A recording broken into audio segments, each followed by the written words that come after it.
আসসালামু আলাইকুম, আমি Moni. Welcome to my channel Moni's world. কেমন আছেন সবাই? আশা করি আল্লাহর রহমতে সবাই ভালো আছেন। আলহামদুলিল্লাহ, আমি অনেক ভালো আছি আমার পরিবার নিয়ে। তো আমার নতুন একটা ভিডিওতে সবাইকে অনেক স্বাগত। ভিডিওটি দেখতে থাকুন, আশা করি অনেক ভালো লাগবে। কাল রাত থেকে বৃষ্টি হচ্ছে, এখনও বৃষ্টি থামার কোনো নামই নেই। ঝিরিঝিরি বৃষ্টি হচ্ছে, পানি উঠে গেছে এখানে। আমি এখন ছাদে আছি। এই পাশে তো আরও নাজেহাল অবস্থা, পুরো রাস্তায় পানি জমে গেছে, মানুষের অনেক অসুবিধা হয়ে গেছে। আর এখানে ইনার আব্বু বৃষ্টিতে গোসল করতেছিল। ও কিছুদিন যাবৎ বলতেছিল বৃষ্টিতে গোসল করবে। আমি বললাম যে না, বৃষ্টিতে গোসল করলে তুমি অসুস্থ হয়ে যাবা।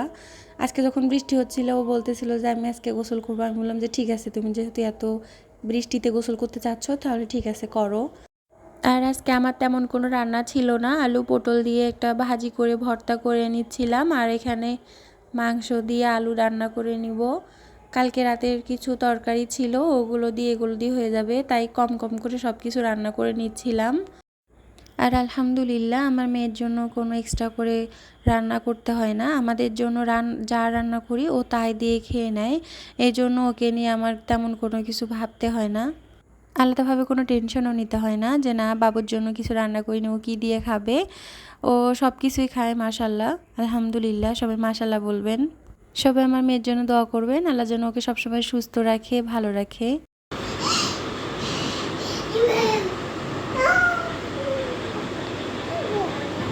কি দিছে এটা মা?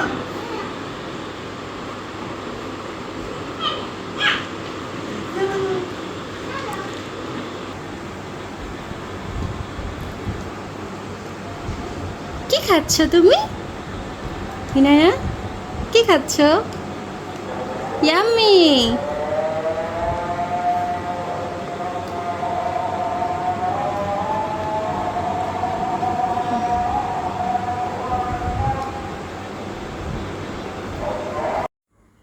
আর রান্নাবান্না শেষ করে বাবুকে খাবার খাইয়ে গোসল করে ঘুম পাড়িয়ে দিয়েছিলাম, আমিও ঘুমাই গেছিলাম। তেমন কোনো ক্লিপ নেইনি। এই ক্লিপটা হচ্ছে সন্ধ্যার সময় নেওয়া। ওর বাবা সন্ধ্যার সময় আসার সময় বাবুর জন্য স্যান্ডউইচ, আমার জন্য এই তো একটু ভাজা পোড়া নিয়ে এসেছিলো, ওগুলোই খাচ্ছিলাম আর গল্প করছিলাম। এই পর্যন্ত আমার ভিডিওটি যে বা যারা দেখছেন, প্লিজ আমার চ্যানেলটি সাবস্ক্রাইব করে দিবেন, লাইক করবেন, কারণ আপনার ছোট্ট একটা লাইক আমার ভিডিওটি আরও 10 জনের কাছে পৌঁছাতে সাহায্য করবে। আপনার সুন্দর সুন্দর মতামত কমেন্টের মাধ্যমে আমাকে জানাতে পারেন। ভিডিওর কোনো অংশটি যদি ভালো লাগে তাহলে আপনি ভিডিওটি শেয়ার করতে পারেন। আমি আশাবাদী আপনারা আমার পাশে থাকবেন। আর এ তো বাসায় কিছু আম ছিল, আমগুলো বেশ টক ছিল, তেমন একটা মজা না। তো ভাবলাম নষ্ট হয়ে যাচ্ছে, কিছু করে খাই।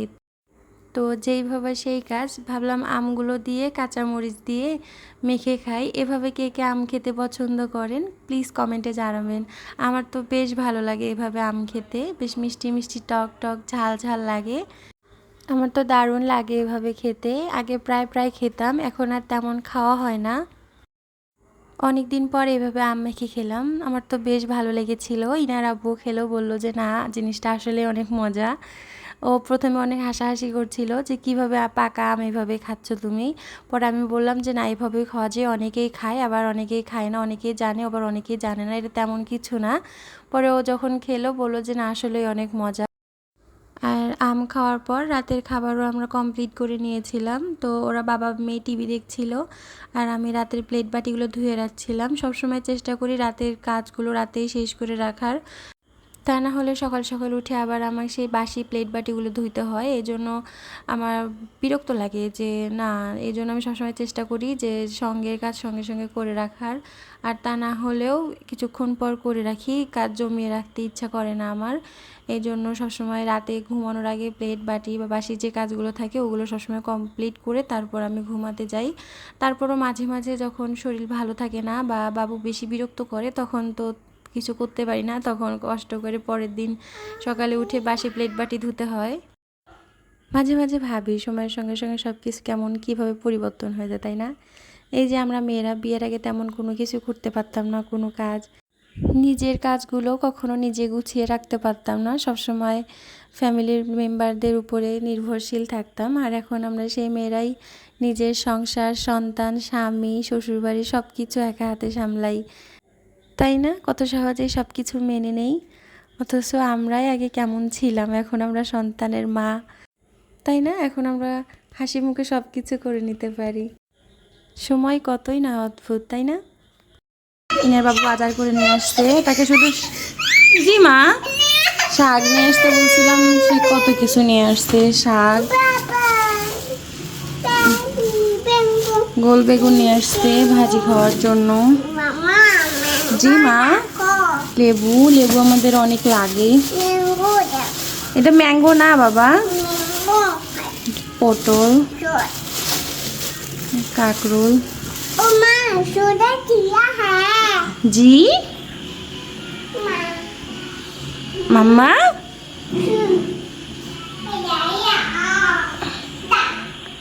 এখানে আসো। আর এই তো দেখতে দেখতে ভিডিওটি লাস্ট পর্যায়ে চলে এসেছি। এখন পর্যন্ত যারা আমার ভিডিও দেখছেন তাদেরকে অসংখ্য ধন্যবাদ। আমাদের জন্য সবাই দোয়া করবেন, সবাই ভালো থাকবেন, নিজের খেয়াল রাখবেন। আল্লাহ হাফেজ।